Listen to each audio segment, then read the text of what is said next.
ரப்பன்சலுக்கும் ஒன்று காய்ச்சல் வந்துச்சு. அப்ப அவங்க அப்பா ரப்பன்சலை படிச்சுட்டு வந்தாங்க. திரும்பி அவங்க போய் ரப்பன்சல் படிச்சாங்க.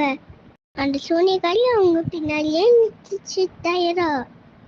அப்ப அவங்க திரும்பி பாக்குறப்போ சூனியக்காரி வந்துருந்தா. அப்ப அவங்க பயந்து நடந்தாங்க. அவங்க கள்ள மாட்டேன்னு சொன்னாங்க. அப்ப வேண்டாம், என்னை விட்டுருங்க, மனசுங்க, உங்களுக்கு நான் படம் கொடுத்துடல அப்படின்னு சொல்லிட்டோன்னே அவங்க ஓடி போயிட்டாங்க. அவங்களுக்கு ரப்பன்சல் கொடுத்தோன்னே சரியாயிடுச்சு. அப்போ அவங்க குழந்தை பெற ஆரம்பிச்சிச்சு. அந்த குழந்தை அந்த சூனியக்காரி எட்டலான்னு வந்துச்சு. அப்ப அந்த சூனியக்காரி எட்டு வந்து போய் உன் கோபுரம் மேல வச்சாலாம். அப்புறம் ரப்பன்சலுக்கு அழகான தங்க முடி கீழே வரைக்கும் வந்துச்சு.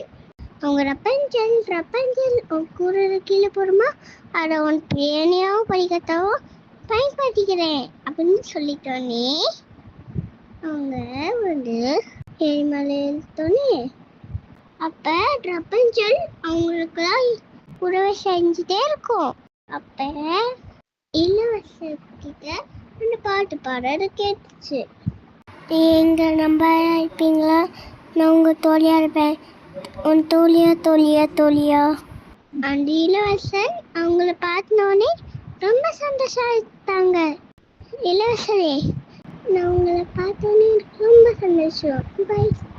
அந்த ஏணியை கொண்டு வந்து தூக்கிட்டு போயிடுவாங்க, ஓகே அப்படின்னு சொல்லிட்டு போயிட்டாங்க. அடுத்தது அந்த சூனியக்காரி அப்படின்னு கவனிச்சுட்டு இருந்தது. அப்ப அந்த ரப்பன்சலோட முடியை வெட்டிட்டாங்க.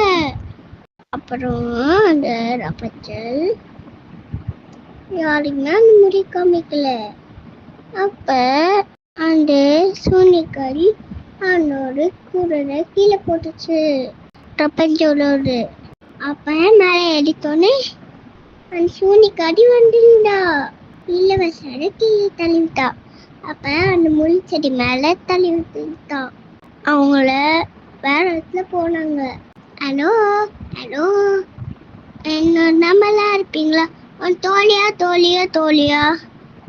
அப்படின்னு பார்த்து பண்ணா.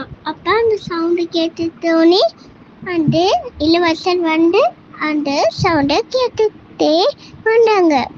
அவங்களோட தண்ணி அவங்க கண்ணு கீழே போச்சு. அப்ப ரப்பன்சல் கண்ணு தெரியுன்னு சொன்னாங்க. அப்ப ரொம்ப சந்தோஷமா கை மேல போட்டுட்டு போனாங்க. அப்ப கையில விழுத்தாங்க.